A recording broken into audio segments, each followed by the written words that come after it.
Hey guys, and welcome to the Drama Club. On this week's episode, we're back from vacation, so we have a lot to talk about. We're talking the president at the World Series, Representative Katie Hill, McDonald's, and then Stef's got the incredible story of the Octomom, so stay tuned.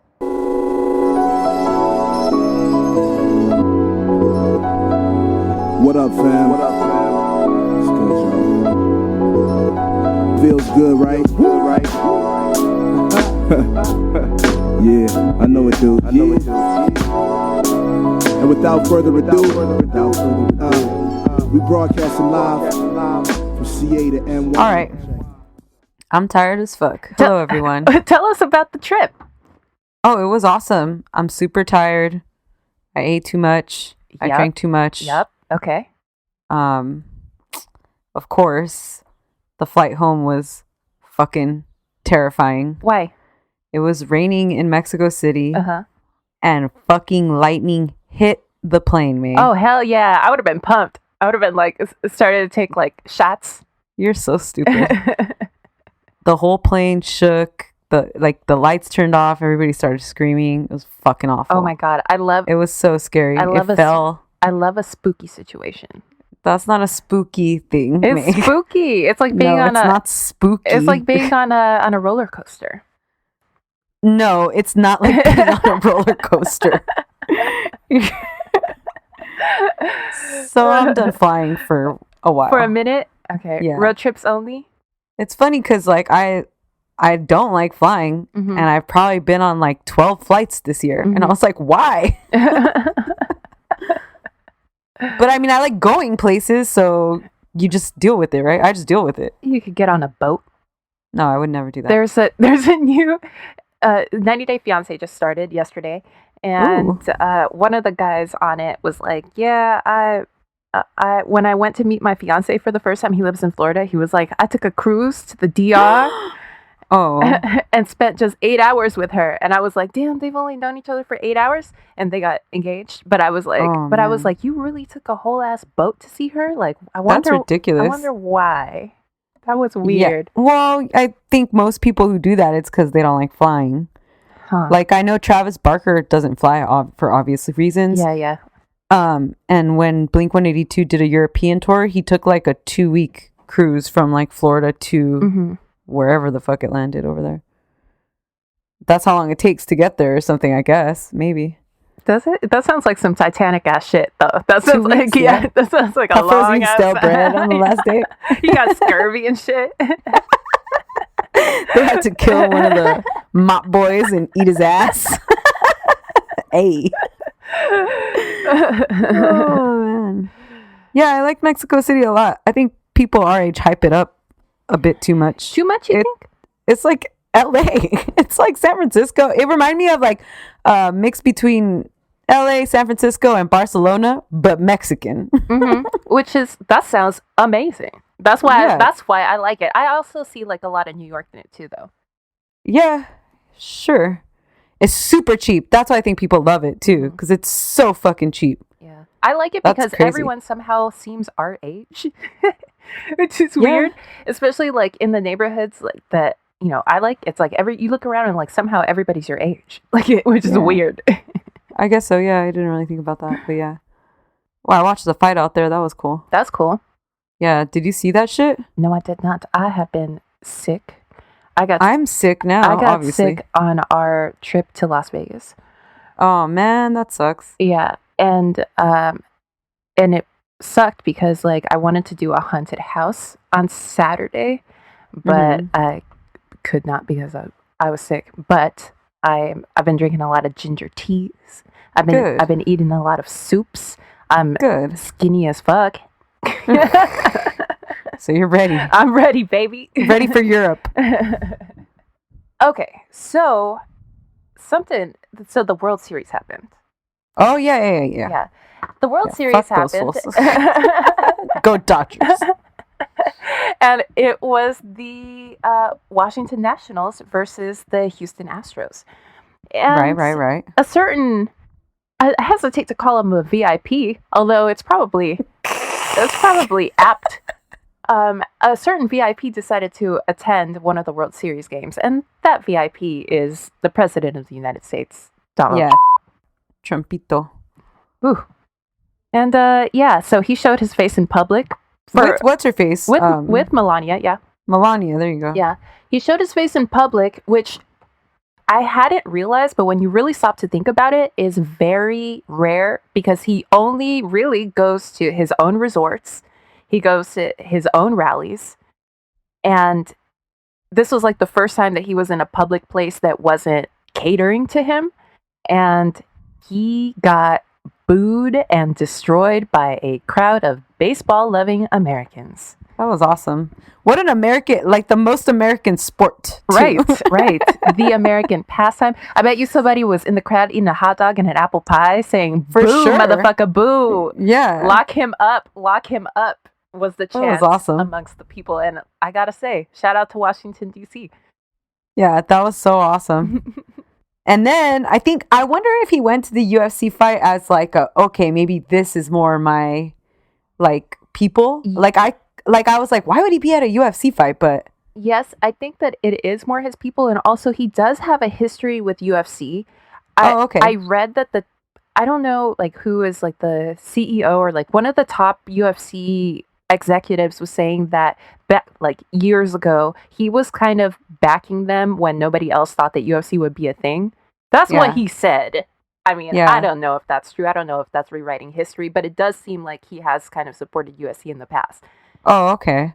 I just thought that it was like damage control. Like they were like, probably, okay, like partially. You know, the World Series thing went so bad. Yeah. Where could he actually like be seen in public and it won't be that bad? Mm-hmm. But it happened again. Sorry to this man.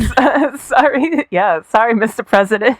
Yeah, people do not like your ass. In case you didn't know.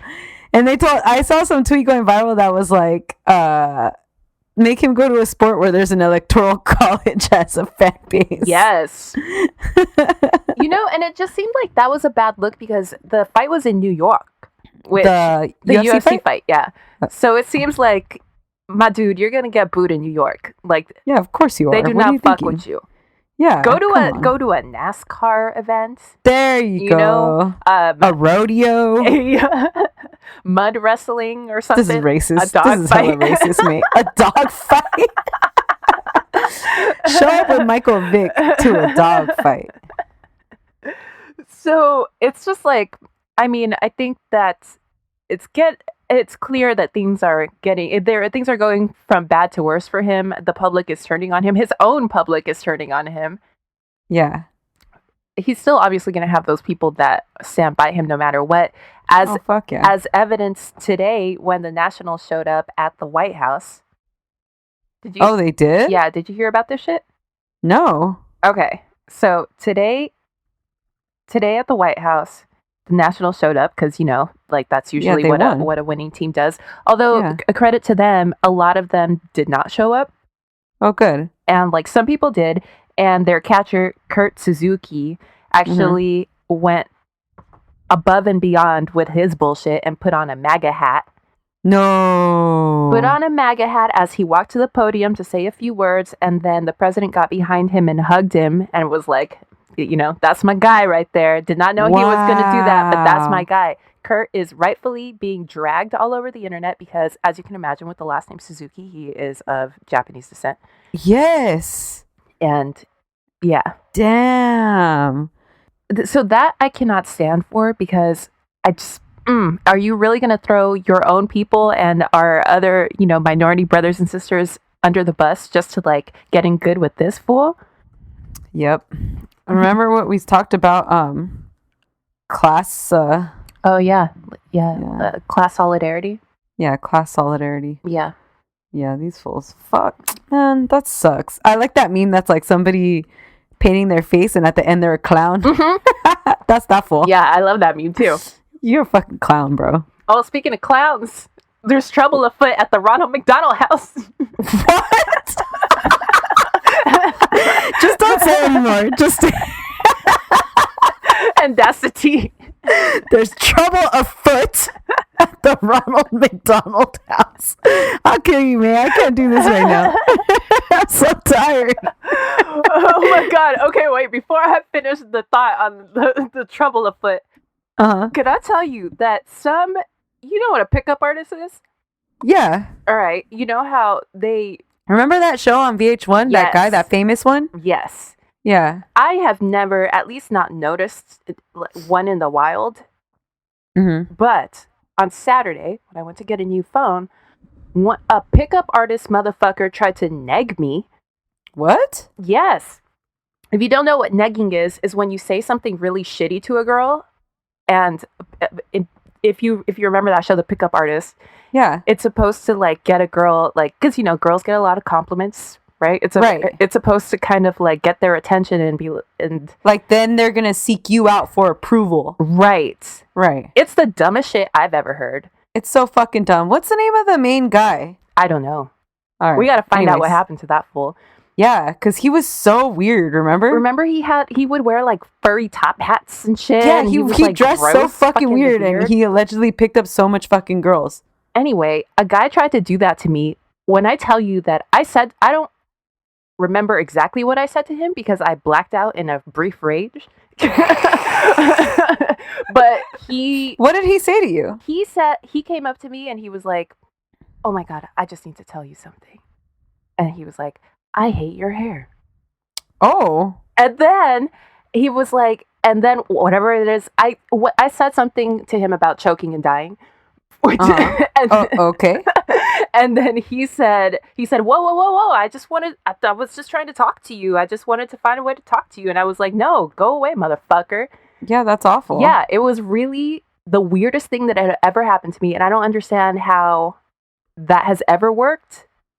Maybe he's practicing. Maybe it was like a real rookie pickup artist. It was weird because he got all close to me and then he like almost whispered it, like, and then he was so thrown off by the fact that I didn't respond to it. He was like, whoa, I just wanted to talk to you. I didn't know. He calmed down. Jesus, you calm down. I hate when people tell you to calm down. Did you see that woman that that white woman? Yes. That was like, my kids are listening to Kids Bop. That was my shit. I've watched that video so many times. Her fucking facial expressions, right? Oh God. She's so ratchet. That's the ratchetest bitch on the internet right now. You thought it was me. But she came and she took my spot. So Ronald McDonald. Yeah, so what's going on? What trouble is afoot? So the CEO of McDonald's had to step down because he had an affair with an employee, with another McDonald's employee. I didn't realize that consensual relationships could be against employer policy. Oh, for sure, because what if it's your boss, you know? Oh, okay, I see that. That's true, because that's a power problem. Right.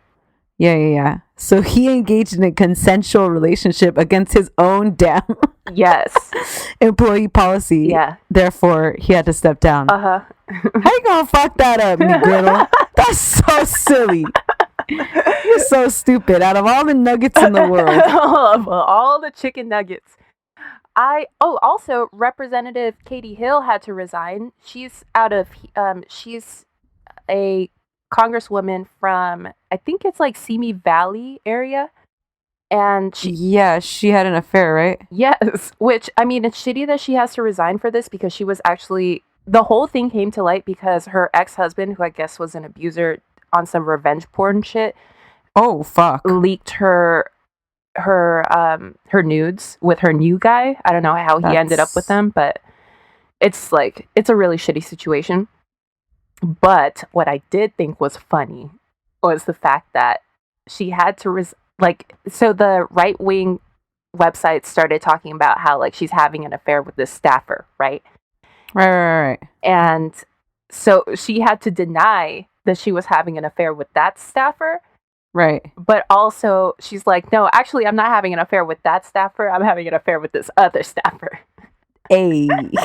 Not even that it's an affair because she's left her abusive piece of shit husband, but they're still technically married. But I thought like the headline is funny. It was like Representative Hill denies affair with this staffer, but confirms affair with this other staffer. I was like, girl, that's hilarious. That's funny. You're dipping your pen in the company ink.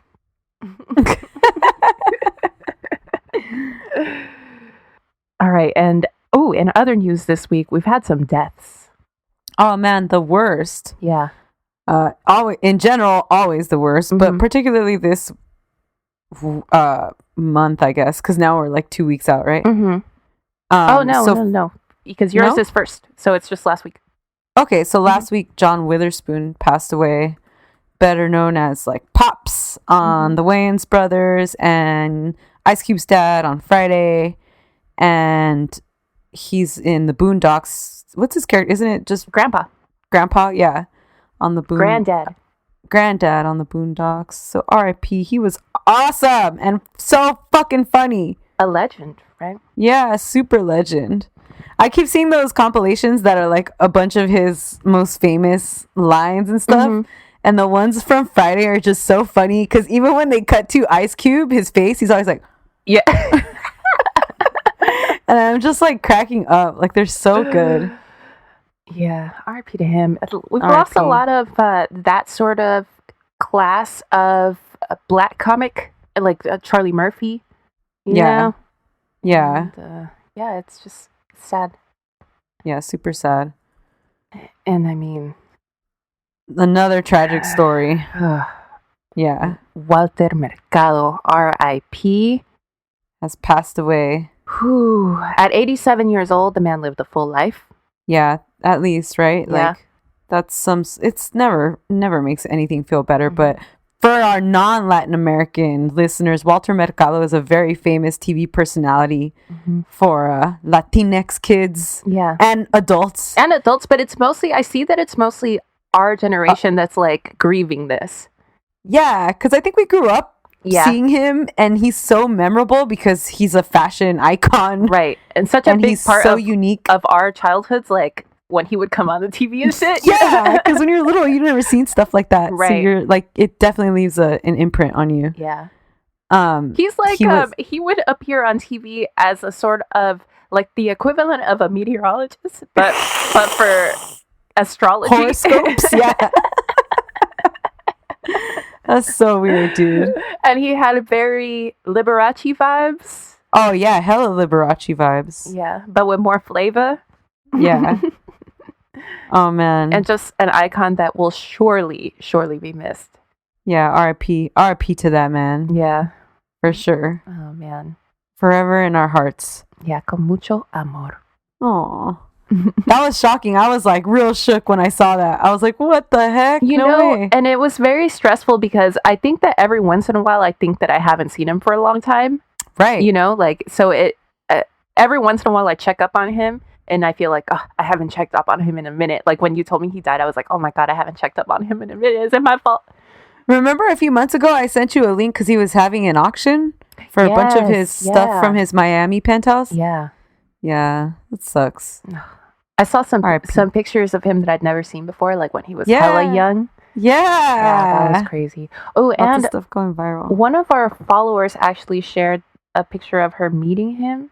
Oh, really? Yeah, did you see that? Anyway, shout out to Rosie Cordero at Social Rosie on Twitter, who tweeted a picture of herself with him, and talks about like how crazy it was to meet him, which I'm sure it is, like to meet someone who's so iconic.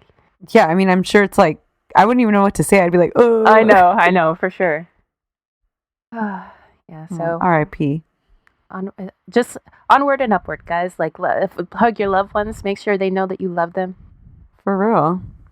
A tiny infant, such as we all were at one time, needs almost constant care.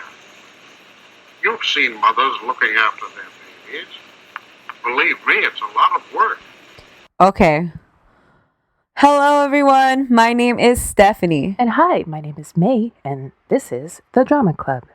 This is a podcast all about celebrity scandals, gossip, drama, sports, McDonald's, clowns, clownery. Politics. Clownery. Yeah, hella clownery, for real. Anyway, welcome. If this is your first time, welcome. If this is your 100th time, also welcome. Yes, equally welcome, both of you. Both times. Bienvenidos. We'd love to see it. Yes. Esta casa es su casa. Hey. So, so what do you have for us this week, Steph? Today, I'm going to talk about the Octomom. Yes. One of the great nicknames, I think. Yeah. Oh, real great nickname, right? Like, she should have changed her name to that. Low key. Yeah, that shit slaps. Whoever came up with that, mwah. Chef's kiss. Yeah, that is up there with Wagatha Christie. And Brangelina. That's a good one. Yeah. That's a real good one right there. Her real name, she was born. Oh, she got a real name? Yeah, her real name is Nadia Sulman. Okay. But she later changes her name to Natalie, so I'm gonna refer to her as Natalie most of the time. Okay. I like Nadia. I like Nadia cool. too. That's a cool name. Mm-hmm. Yeah. Okay. So Natalie was born in Fullerton, California on July 11th, 1975. Okay, a local girl. You know. Shout out to Fullerton, California, the home of Cal State Fullerton. I was going to say the home of downtown Fullerton. Downtown Fullerton, Cal State Fullerton, and also Uptown Fullerton. What's good? Natalie's mom was a teacher, and her dad was an Army vet and later a restaurant owner. Okay. According to Natalie, her dad was an alcoholic, and that made life obviously very hard. Oh. She was an only child, and she wanted desperately to have siblings. Okay. As an only child, I cannot relate. She was not a recluse like me. Natalie went to high school in La Puente, California. It was very, very local shit. Yeah. What's good, La Puente? La Puente is home to cholos. Yep. Mm-hmm. Mexican markets, and a DMV. Oh, they got a DMV now? You know. After she graduated high school, she attended CSU Fullerton, obviously. Yeah. Because that's what you do. Yeah. She got a bachelor's degree in child development, and then she got a job working at a state mental hospital as a counselor. Oh, okay. Well, damn, shout out to Octomom. Yeah. I didn't realize she was a college grad. Well, that necessarily doesn't surprise me, but it does surprise me that it's in did you say child development or something? Yeah. Because yeah, it's kind of like, why would you? Okay. No judgment. No, hella judgment, yo. That shit is wrong.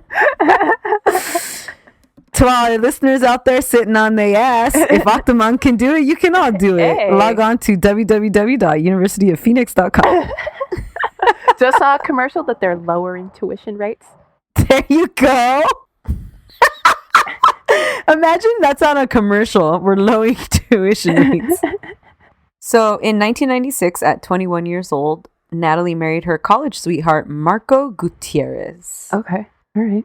Marcos was what Natalie calls a, quote, produce manager, which means that he worked at the market. I imagined a larger scale than that when you said produce manager. No, yeah, that's what she tried to play. Okay. Natalie said that she told him that having children was the most important thing for her straight off the bat, like in the beginning of the relationship. Okay. So the couple immediately suffered a ton of stress in their marriage after trying to conceive children unsuccessfully. Oh. Unfortunately, a fertility doctor confirmed that Marcos was sterile, so they would not be able to conceive naturally. Okay. Marco said that Natalie was really desperate to have kids and wanted to immediately jump into in vitro fertilization, but he didn't like that idea and he refused to participate in the procedures. And this is when she's still relatively young? She's 21. Okay. Damn. In 1997, while she was still 21, Natalie began in vitro treatments on her own under the supervision of Dr. Michael Kamrava. Dr. Kamrava had a private IVF clinic on the West Coast, and he had conflicting reviews from his patients. He wasn't thorough in answering questions and allegedly was hit with at least 4 medical malpractice lawsuits before Natalie came to visit him. Okay. And each of those appears to have been settled quickly and swept under the rug. So, but the problems are that he doesn't achieve results. Like, what's the issue? Just besides the not being thorough, not answering questions. Yeah, I think not achieving results and maybe achieving different results than people were expecting. Okay. One of Dr. Kamrava's most controversial approaches to IVF is that he implants large numbers of embryos. Colleagues say that he did this to up his success rate so he could kind of like advertise that. Yeah. But even with the large number of embryos being implanted, his success rate was actually kind of low compared to the nationwide averages. Really? Right. Natalie said that she was being implanted with 6 embryos during each IVF cycle, which, for reference, the max recommendation for women is between 2 to 4 at a time, depending on age. Yeah. So Natalie's going through IVF, and she's still working at a counselor at that state mental hospital. One day, while she was working there on September 18th, 1999, that was a full-ass date, so you know something is about to happen. Yep. 20 patients started a riot, and Natalie intervened. During the chaos, one of the female patients flipped over a wooden desk and threw it on Natalie's back. She had to go to the hospital, and she later filed a workers' compensation claim due to a herniated disc injury, which she settled for $170,000. Wow. Yeah. Damn, this bitch already has a way more interesting life than I would have imagined. She was Like a lot of stuff happened to her, right? She was in a whole ass mental institution riot. I know. She was in Orange is the New Black. She was in Girl Interrupted. Which one was she? Whoopi. True.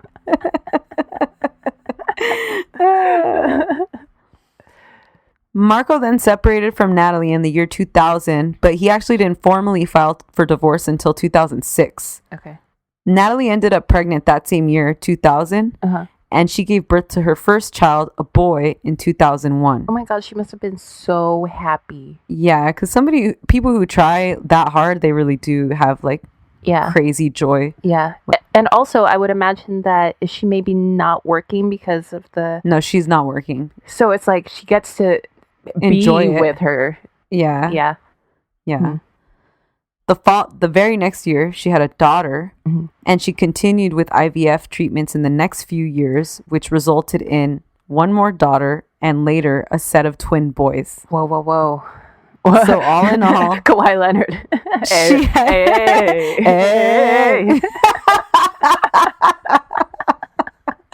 I forgot about that. Wait. So all in, where are we? 6 kids. Okay. And this is the same doctor that she's working with the whole time. Same doctor whole time. Okay. And she's single and she's not working. Okay. And the sperm are just rando donors? So Natalie says that all of her kids are from the same sperm donor, but I'll get into that a little bit more later. Okay. It looks like that might not be true. All right. So at this time, Natalie was living in a 3-bedroom house in Whittier with her 6 children and her parents. Damn. The house then went into default and it was scheduled to be auctioned off, but they were able to pay off enough of the default that they got to keep it. Oh, well, that's good. Yeah. But still, it's not, if you're that far into like financial crisis, it's not a good situation. Yeah. Also, shout out to Whittier. I love this story, man. Shout out to Whittier. What's in Whittier? Taco They got stands. carnicerias. Felipe Esparza's from there. Whittier College. Shout out to, I went to Whittier Law School. What's good? Okay. In 2009, Natalie requested that her doctor transfer all of her 6 remaining embryos into her uterus at once. Wow. For her age, like I said, max should have been 2 embryos transferred. Natalie says that part of the reason she wanted to get pregnant for a 6th time was that she didn't want any of her embryos to get destroyed, but she also didn't want to keep paying for their storage. Yeah. Which, on a personal note, girl, I feel you. And also, meanwhile, I wonder if she could have even, so far, the most she's gotten is 2. Right. You know? So it's kind of like, what's the worst that can happen? You know? Yeah, I'll have twins. Right. Yeah. Dr. Kamrava transferred some embryos, and Natalie became pregnant for the 6th time. Her health was followed, and doctors discovered that she appeared to be pregnant with 7 children. Jesus. Oh my God. I think I would just die. I honestly think I would just, I think my heart would stop. Let me tell you something. A person should not have as many babies as there are dwarves in Snow White and the 7 dwarfs. That is not. You should not it should have not be a an grumpy option that you can name each one of your children. That's not cool.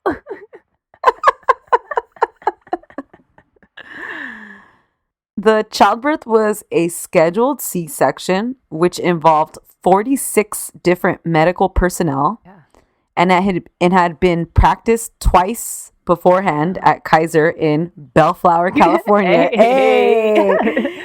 Just Shout so out to everybody Bellflower. know. They got a. That's where I was born. They got a Chevy dealership out there that I hear has really good deals. They got. What's next? Cerritos. They got a Pollo Campero.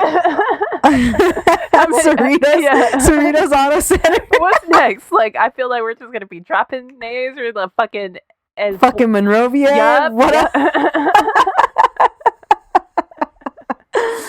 Oh.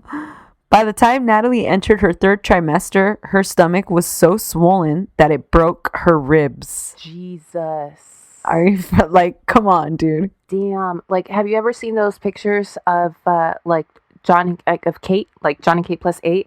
Yeah, it's so scary. It looks like almost like a football, right? Shape? Like a blimp, like a huge. It's like elongated. Yes. So weird. Yeah. What's the name of that blimp that it looks like the Hindenburg? That's what that shit looks like. I was gonna say Goodyear. No, because the Goodyear, there has not been a disaster, knock on wood, but that shit looks like a disaster to me. Hey, the fucking Oscar Mayer Wienermobile was parked in my office's parking lot today. What?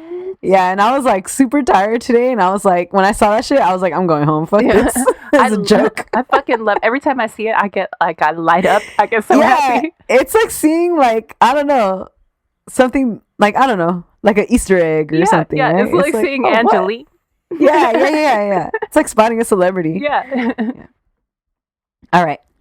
Natalie was able to carry the babies to 31 weeks. So 9 weeks before the total 40, but only 5 away from the typical 36. So actually not that bad. Good on you. Team, considering... I'm talking to the doctors, not on you, Natalie.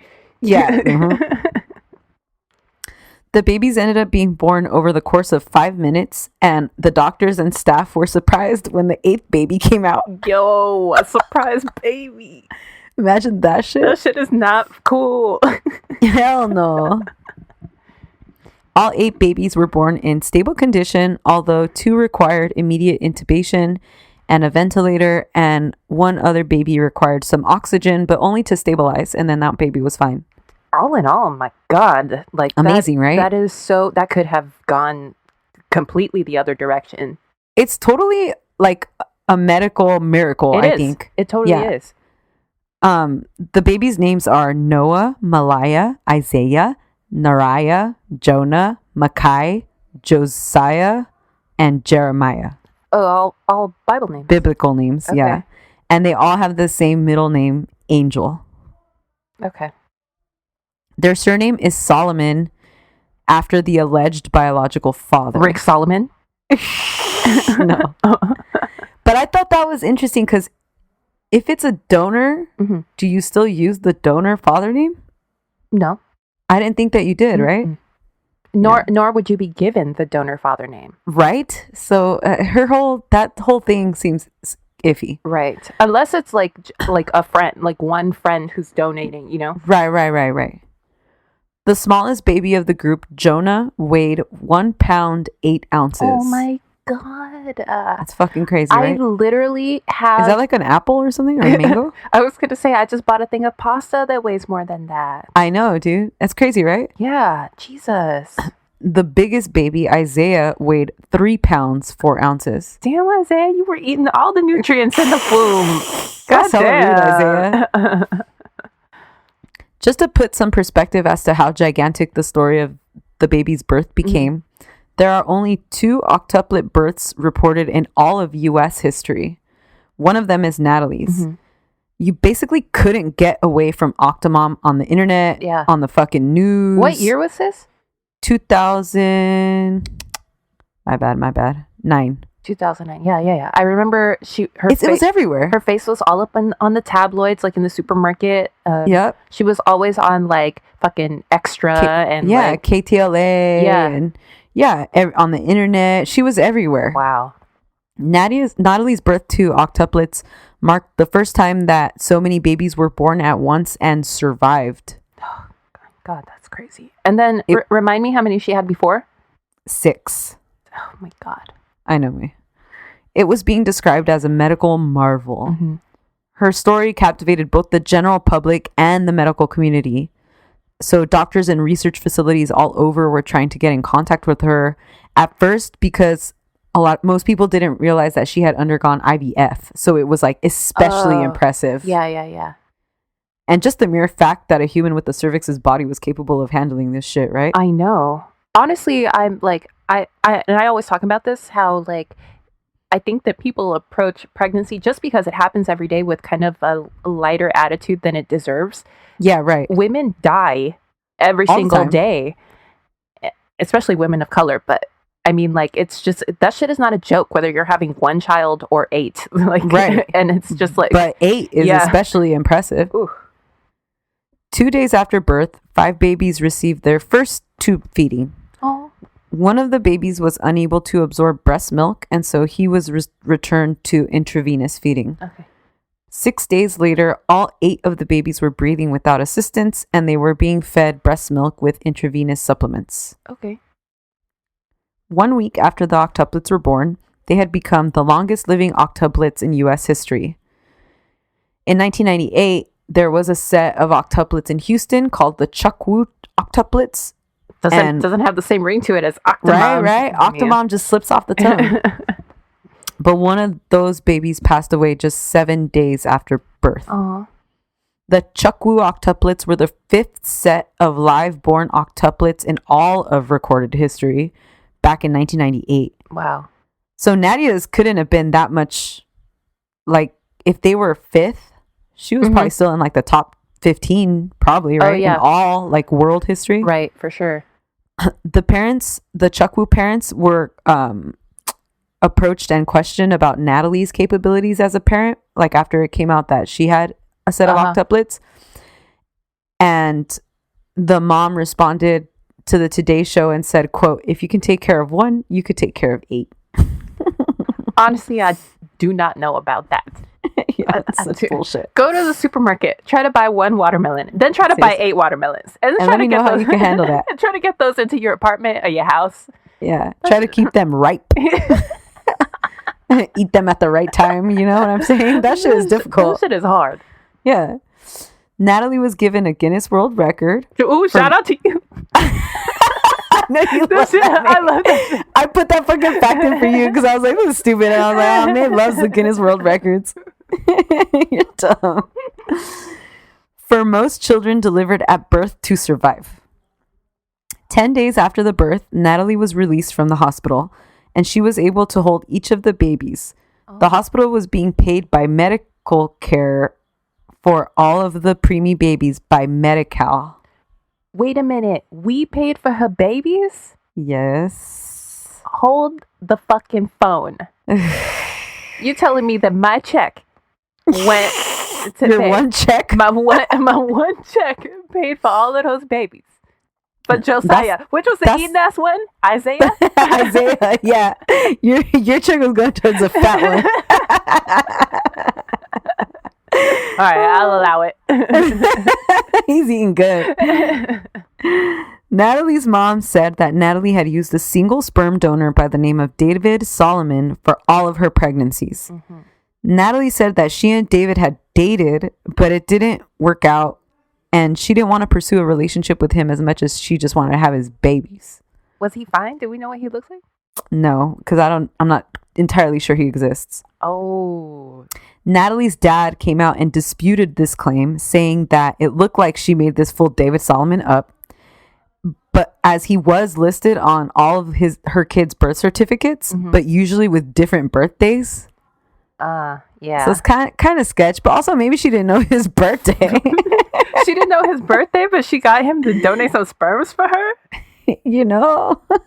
Damn. Natalie's 67-year-old dad also publicly stated that he was going to return to Iraq, where he was born, and work as a translator in order to support Natalie and her 14 children. Wait, hold up. Yep. She's Iraqi? Yeah, she's Iraqi. Her dad's from Iraq. I think her mom is from... Let me look it up real quick because I don't want to say the wrong thing. Fuck, I don't know. She's also Middle Eastern somehow, though. Okay. Yeah. Shout out to tabbouleh and hummus and fucking kebabs. That shit slaps. So Natalie's 69-year-old mom at this time became fed the fuck up with Natalie. Mm-hmm. She had apparently been helping care for the first 6 children. Ooh. And after the octuplets were born, she reported feeling overwhelmed, obviously. Yeah. And very critical of her daughter. She said that Natalie never ever contributed to any of the housing or food costs, but she lived with her parents. Yeah. Fuck.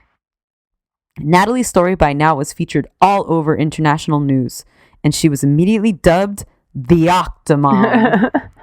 Fucking iconic. Iconic, totally. Yeah. I don't know why she didn't capitalize on this and put out a whole line of like, I don't know, baby food. Yeah, she should have done baby shit. Yeah. Yeah. The public response was mostly negative, including later death threats to Natalie. Oh, why do people always have to take it so goddamn far? I don't know why people do death threats. Like, what is that? It's so fucking stupid. Yeah. Just mind your own. Like, why do you care that fucking much? Yeah. You know, you can not like it. I get that. Yeah, but you're gonna kill someone? Yeah. Relax. And you're not. That's the worst part. It's like you're just talking shit. Yeah. At first, Natalie went into hiding to get away from the scrutiny. Later, she hired a public relations company to help out, but they ended their involvement with her after receiving their own set of death threats. Oh my God. People came to protest outside of Natalie's house, stating that she was a taxpayer burden. Oh, I remember this. As somebody who was deciding to have more and more children despite being unemployed. Yeah. That's a take. I mean... Right. I mean, like, when do we start policing people's ability to have as many children as they want, you know? Right. Natalie stated publicly that she was able to independently support her children and had a plan to get her master's in counseling and get back to work. But soon it came out that she had been on unemployment and disability benefits from 2002 to 2008 and was still kind of living off that settlement she had received back in 1999 from her prior employer. Yeah. So it's not a good look. Right. Ugh. Natalie first gave an interview with Ann Curry 1 month after giving birth. She rejected questions of her maybe being selfish or that she might not be able to handle all of the kids by saying, quote, "I'll be able to afford them when I'm done with school." She then appeared on Dr. Phil in March alongside Gloria Allred. Oh my God. Okay, of course. Who hella criticized her. Oh, Gloria criticized her? Yeah. Oh, I thought Gloria was her attorney. No, attorney? No. Wait, State Senator. something just popped into my head. How did she only had 6 embryos. Okay. We'll get to it. Okay. State Senator Gloria McLeod then introduced legislation to have fertility clinics placed under the jurisdiction of the Medical Board of California. They weren't? No. Because they're privately run. Oh my God. Okay. The implantation of multiple embryos in a woman under 35 who already had 6 children raised a lot of calls for legislation to limit the number of simultaneous embryo transfers. Then, a few months after Natalie became pregnant with the octuplets, her doctor, Dr. Kamrava, came under scrutiny because a 49-year-old uninsured patient of his became pregnant with quadruplets. Wow. After being transferred 7 embryos from much younger egg donors. Oh my God. That's just irresponsible. It 100% is. And you know why? Because he's not there for any of the aftermath. He's just... Of course. He's just like, here you go. Yeah. And he's like, all right, good luck with that. Bye. Yeah. The day it became public that Dr. Kamrava's clinic was the one who had treated Natalie, he was removed from the American Fertility Association's physician network. Okay. The Medical Board of California then immediately launched an investigation as to whether the treatment provided to Natalie violated the standard of care for the profession on February 6, 2009. The American Society for Reproductive Medicine assisted in the investigation and formally expelled Dr. Camarava from their association as well. In January 2010, charges were filed with the California Medical Board in relation to the conception of the octuplets. The complaint stated that Dr. Camarava had exercised gross negligence, acted beyond the reasonable judgment of any physician, and used a number of embryos that far exceeded existing guidelines. After a long investigation, it was found out that Dr. Camarava had actually transferred 12 embryos to Natalie on that 6th pregnancy, which was determined to be an extreme departure from the standard of care. Oh my God. So Natalie says that like she had frozen embryos, but that like when she would go in, they would always like take eggs from her also. So I see. Okay. So it was like, we're going to use like this fresh one and this frozen one.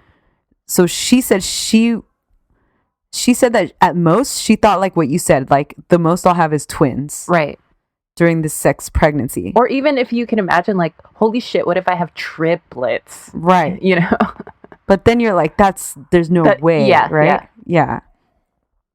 But Natalie says that Dr. Camarava pushed her to consent to implanting additional embryos while she was strapped to the gurney. So she knew. Yeah, she knew. Yeah, but I mean, like, what are you going to do? And like, this is your doctor telling you, I think this is what we should do. I mean, you take their opinion, right? Yeah. Or a recommendation. Yeah. Dr. Camarava, of course, says that it's actually the fucking opposite, that Natalie was the one pressuring him for more and more implants. So what? So it's kind of a he said, she said. Yeah, but you're the fucking doctor. You're the one that's supposed to make the reasonable medical decision. Right. Dr. Camarava's staff then began talking as well. They said that he had a crazy bad temper, and if anything went wrong, he would yell at all of them like fucking crazy. The combination of Natalie's case and a few other incidents led the Medical Board of California to revoke Dr. Camarava's license as of July 1st, 2011. On May 8th, 2013, Dr. Camarava's license was denied by the State Board of Ohio. He filed an appeal on that one to try to practice there because I guess that's where he went to medical school. Okay. Oh my God, please don't tell me that he's actually the donor for these babies. I don't think, I mean, I don't think so. I never read that. Okay. We don't know. We don't know who the donor is. Okay. No suggestion that it's the doctor. This is like a Chicago situation. You're going to see the doctor. Oh, yes. After the medical board appeal failed in 2016, Dr. Camarava left the country. People believe he's teaching his fertility methods abroad, and he remains outside of the U.S. to date. Did you hear that earlier this year there was a woman who gave birth at 74 years old in India? No. I just wonder, what are the ethics behind the doctors who decided that that would be something that they would assist in? Right. You know, it's kind of like, I think it's a different issue, but it's like the same like sort of extreme situation. Yeah. Like, okay, like I know we can't limit people's, right to have children, of course, right? But it's not so much about, I don't know. She's 74. How much of this child's life is she going to be in? That's think about that. That's my biggest issue. Right. And it's dangerous like hella fucking dangerous. Yeah. It's dangerous to her life. It's dangerous to the baby's life. And then, what happens if first do no harm?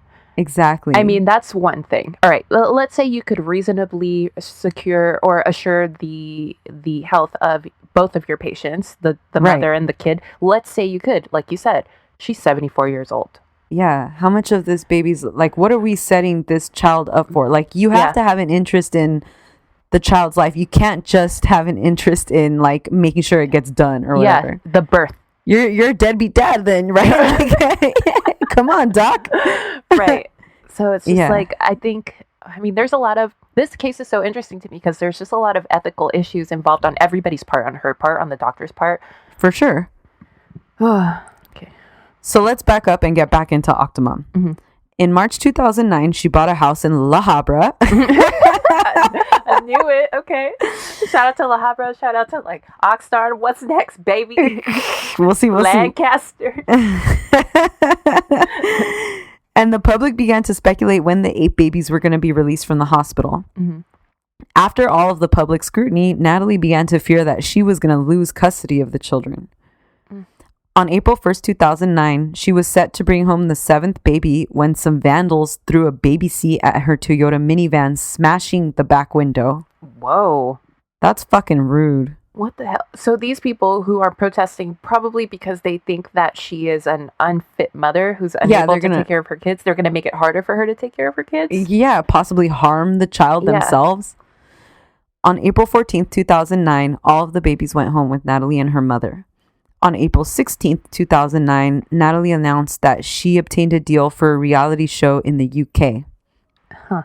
The word around Hollywood was that US networks were very reluctant to pick up any show about Octomom since the public had such a strong reaction to the pregnancy and the birth. And also, I think you don't want to like give people an excuse to do that to hopefully get their 15 minutes of fame or try to get famous and shit. Right. Like the Teen Mom situation. Yeah. Octomom signed an agreement with the Los Angeles Superior Court for each of her children to earn $250 an episode to star in a reality show set to start filming on September 1st. Here comes our favorite ambulance chaser, Gloria Allred. Okay. Who then filed a petition in Orange County Superior Court requesting that a guardian be appointed to protect the rights of the octuplets now that Octomom was moving forward with plans to film a reality TV show. Okay. Has no fucking business with this whatsoever, right? She just took it upon herself. Wow. Allred held a press conference because that's what she does. And she said, quote, rather than choosing to provide her children with a normal life, their mother has chosen to commercially exploit them, and it appears she plans to continue commercial exploitation of them in the future. If she doesn't protect their rights, the courts will do it for her. Okay. She was able to file the petition on behalf of Paul Peterson, who's a former child actor turned activist for minors who work in the entertainment industry. So what, don't you have to have, legal question. Don't you have to have some sort of, what's the word I'm looking for? Like, relationship? Yes, but there's a legal term, right? Like, not bearings, but you have to be, like, to file a lawsuit, like, doesn't it have to be you that has some like, sort of... You have to be one of the hurt parties or something like that? Yes. Yeah, I mean... I think so. I don't understand what the fuck Gloria's doing right here other than just trying to stay on brand, you know? Yeah. True to her brand, she was only representing the women babies. Isaiah, Jeremiah, you're on your own. Go find Johnny Cochran. go get Salino and or Barnes. Oh my gosh. Natalie hired an attorney who responded by saying that she's doing the best she can and she has the baby's best interest in mind. They celebrated their first birthday on January 26, 2010, and Natalie reported to only be sleeping about 2 to 3 hours a night, but trying to be the best mother she could be. And so her mom kicked her out, right? So she doesn't even have grandma's help or anything? Right, but she did have nannies. Okay. The next month, she was featured in the magazine Star with a pictorial and an interview focusing mostly on her weight loss since delivering the octuplets. In April, she was interviewed by Oprah, where she stated publicly that she was being offered roles to star in pornographic movies, which she was rejecting because she had been celibate for 14 years, she was a regular churchgoer, and she didn't masturbate. Well, I think that's that's your problem right there. Maybe if you were getting your fucking rocks off, maybe you wouldn't be worried about having all these fucking babies. Oh my God. Wait, hold up. So she's having, these are virgin births. Yeah. Damn. She's the Virgin Mary, bro. I went to her basilica this weekend. Fucking Octomom. Wow. Natalie said that she La Virgen de la Puente, where's she from? Fullerton. Natalie said that she had seriously rethought her decision to give birth to all of the children and asked for help and advice with her financial issues. And finally, she revealed to Oprah that she was low-key a hoarder. Damn, there's hoarding in this story too. Hell yeah. Oh, this is extremely my shit. There's a Guinness Book of World Records. There's medical miracles. There's hoarding shit. Fucking Whittier, California. The Middle Eastern people, yes. Yeah. As public interest in Natalie's story then settled down, she tried drastically to stay in the spotlight and keep the money coming. I mean, you have no choice, right? Yeah. She started having some plastic surgery done, and there was a lot of speculation around this time that she was spending thousands and thousands on plastic surgery. Didn't she have a very Angelina Jolie vibe? Yes. Yeah. She had admitted to wanting to resemble Angelina Jolie. Mm-hmm. So that's pretty much like what the tabloids ran with all the time. Yeah. It was like, Octomom spends fucking millions to look like Angelina Jolie. Yeah. And then obviously everybody was saying her priorities are hella off. True. But Natalie was kind of going with it because she wanted to keep her name in the press because she needed money and opportunities. Mm-hmm. In 2011, Natalie gave an interview with In Touch magazine in which she was quoted as saying, quote, "I hate babies. They disgust me. What? My older 6 are animals, getting more and more out of control because I have no time to properly discipline them. Sometimes I sit in the bathroom for hours and eat my lunch sitting on the floor. Anything to get peace and quiet." This is... does CPS jump in? Because, wow. She also said that her bank accounts were all overdrawn by $300. She had no money to pay for food, and she had no money to pay her mortgage. Jesus. She said that she thought about ending her life. And of her children, she said, "Obviously, I love them, but I absolutely wish I had not had them." Oh my God. You know who I was starting to feel bad because you said this is 2011 and she had her first baby in what, like 01 or something? 2001, yeah. So I was starting to feel bad for like that baby. The oldest baby? Because who do you think is like on the hook for helping? Yeah. Yeah. That baby the oldest child ends up being the one who takes care of like the other children. Yeah. God. Oh my God. This article instantly went viral, and Natalie publicly denied ever giving any interview to the magazine. Okay. To which In Touch responded by publishing the audio recording 3 weeks later. Yeah. They brought the receipts. Wow. And I mean, and that's my other question about her. Like, is she okay? Like, this is not something that a normal person does. So, like, I'm wondering not to be shitty about it, but like, what's wrong with her? Right. In an effort to support herself and her kids, Octomom then did a semi-nude pictorial for the UK magazine Closure in March 2012. Mm-hmm. She then announced that she was going to record a single and an album. Okay. That ended up being called a single called Sexy Party, with a controversial music video where she was filmed holding her boobs surrounded by crucifixes. What? She said she was inspired by Madonna. Oh, this story does have it all, man. It does have it all. Shit. Okay. How's the song though? Does that shit slap? I didn't hear it.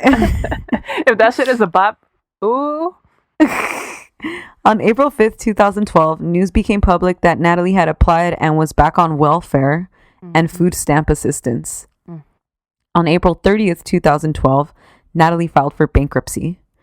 She said that she had about $1 million in debts with only $50,000 in assets. Her home in La Habra had gone into foreclosure and was going to be auctioned off. She was then accused of neglecting her children for her own vanity, reportedly spending hundreds of dollars on Brazilian blowouts. Oh, same, bitch. Remember when that was a thing? Damn, yeah. Let me tell you something about Brazilian blowouts.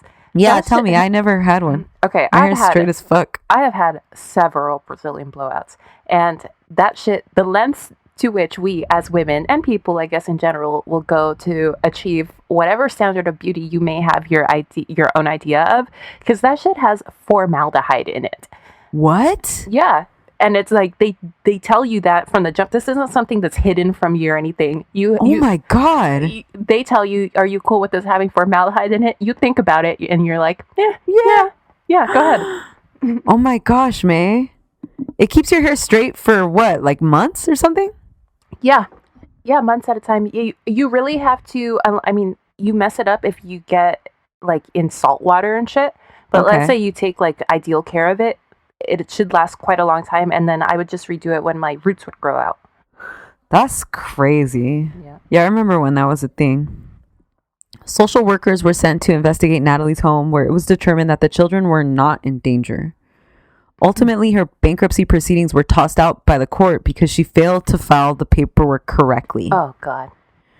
She then reversed her earlier stance on pornography, saying that if it was a well-paying job and it was going to help her, quote, get out of here and move into a safe, huge home that the kids deserve, I'm going to do it. So she struck a deal with adult film production company Wicked Pictures for a 5-figure payment with monthly royalties the very same summer. That doesn't seem like enough. Yeah, but also at this time, her hype has gone down. Yeah. You should have cashed in. She could have cashed out on it back when it was like, she was hot, you know? Right. And especially like, what if it would have been like real freaky, like with like breast milk and shit? Right? I know, because some people are into that, right? Yeah. Yeah. All right. Y'all are nasty, but okay. I fucking hate milk. Don't ever bring milk close to me. Like, no kind of milk. Goat milk, breast milk, regular cow milk. Who's bringing breast milk close to you, though? I don't know, but don't. Sometimes my cousins breastfeed their babies really close to me, and I'm like, ugh. Why do babies like milk so much? And cats? That's so weird. That's so funny you bring that up, because I just saw a thing today on Twitter where people were talking about the old Got Milk commercials. You know, when people used to have milk mustaches? Yeah. And those were, like, in hindsight, that's weird. It was super weird, and that was really hot for a second. Everybody had one. And there was, like, that weird conspiracy of, like, the milk community saying that, like, milk's made your bones stronger and all this shit. Yeah, because it has vitamin D and calcium. Yeah, relax. Just take a supplement. Yeah. All right. So Natalie's scenes for this porno were filmed in a mansion out in the Valley. Hey. And she was reportedly very nervous, but she was calmed down by the other adult performers. She said that the experience was positive and helped her embrace her sexuality. Her movie was called Octomom Home Alone. Oh, okay. And it would feature just solo Octomom body stuff. That's not what we came for. I mean, if I'm paying Wicked, and who's doing this? Wicked? If I'm paying Wicked. Wicked. If 8 babies came out of you, 8 dudes could come in you. Take that out. I'm going to lose my job. I'm going to lose my job.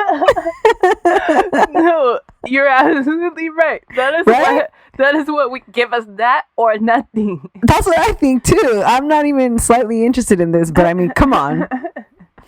To promote the film, she worked as an exotic dancer at various clubs. Okay. The movie ended up being nominated for 2 AVN awards. Oh no, wow. 4 AVN awards. And it won the Best Celebrity Sex Tape category. Damn. She got a Best Actress nod too? She got an Oscar. She's doing better than She won the same year as Leonardo DiCaprio. Who, mate? Amy Adams. Yeah, Amy Adams. There you go. She winning more awards than Amy Adams. Natalie was super happy about the response to her movie, and she said she hoped it would lead to more opportunities.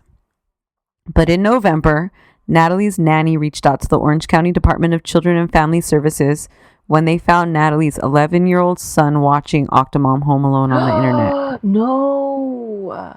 Just weeks later, on October 23rd, 2012, Natalie checked herself into the Chapman House Treatment Rehab for 28 days due to anxiety, exhaustion, and stress. Okay. Social services again found that her children were okay. Okay. Later that year, she starred in a low-budget horror film called 666: The Devil's Child. Whoa. Uh-huh. Natalie said that from 2011 to 2013, so this time when she does the sex tape and goes to rehab and everything, this is when she was suffering the worst financial issues. She said that she was a heavy drinker and Xanax user throughout this time, up until she entered rehab. Hold up. This bitch is trying to be all like high and mighty about not masturbating, but she's drinking and doing Xanax all the time, girl. I know, dude. I don't know why people are like that. It's just like a U.S. thing to be so uptight about sex too, right? Like no other country's like that. Yo, y'all gotta watch UK Love Island. That shit is lit. Yo. Yeah. On January 13th, 2014, Natalie was accused of welfare fraud by the state of California. The complaint said that while applying for public aid, the mother of 14 children failed to disclose $30,000 in earnings for personal appearances and video sales, while she received $26,000 in public assistance for her children. That's all she was getting for those kids? That's what she got that year, yeah. Damn. She was ordered to appear for initial arraignment ASAP, and the prosecutor was asking for a $25,000 bond. The charge ended up being 1 count of aid by misrepresentation and 2 counts of perjury, which faced up to 5 years and 8 months in prison. Okay. Natalie immediately entered into a plea deal and pled no contest to a single count of misdemeanor fraud, and she was sentenced to 200 hours of community service, 2 years of probation, and a small fine. Her attorney said that she was able to repay the welfare system with help from friends. Okay. Honestly, I'm happy with that sentence. Me too. Because, like, I mean, what are you going to do? Throw her in jail? And then what about the kids? And like, Exactly. And good for her for striking up a plea deal. Yeah. I'm talking to you, Lori Laughlin. That's not looking good, girl. In 2018, Nadia gave an interview with the New York Times when the octuplets were now 9 years old.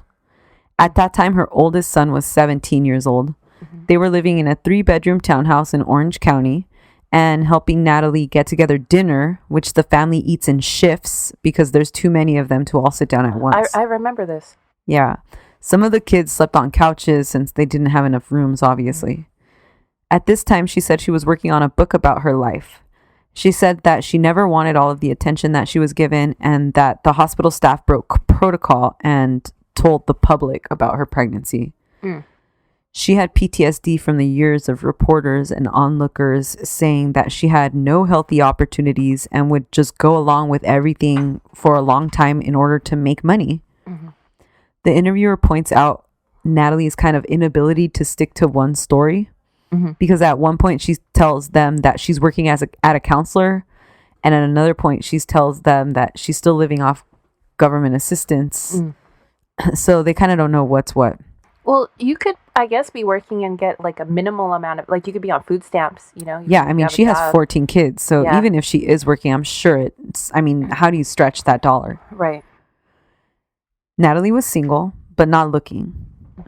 Her children were well, healthy, but just small for their age. One of her children, one of the 8 is like autistic, and another one is on the spectrum, I guess.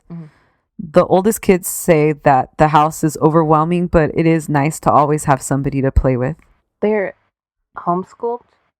I don't think so. No, they go to school. Okay. They go to school because the oldest kid is interviewed and he says that his friends from school always ask him like what it's like because he has friends that have no siblings. Yeah. So they're like, what the hell, dude? In March 2019, Natalie gave an interview with an Australian TV show to celebrate the octuplets' 10th birthday. She said that she was, quote, absolutely young, dumb, irresponsible, selfish, and reckless when she had all 8 children, but her kids are her life and she doesn't regret them. She reiterated that her kids and her household is run with military precision, and she said that they're all eating vegan, plant-based diets. Oh. The reporter found the children to be healthy, happy, and well-mannered, and said that Natalie had officially transitioned from Octomom to Supermom. I mean, no, she's always going to be Octomom, TBH. And that's the story of Natalie Solman, a.k.a. the Octomom. That's a crazy-ass story. That's super crazy, right? Good job, dude. I didn't realize it had so much to it. Thank you. Crazy story, right? Lots of twists and turns and... That last little interview, I guess, it seems like she sounds the most... Normal? Yeah, I saw part of it because the New York Times one, I think they went to her house and stuff, and she has like 3 nannies that help all day until like 7, and then it's just her. But like the older kids help with the younger kids, obviously, because that's what ends up happening.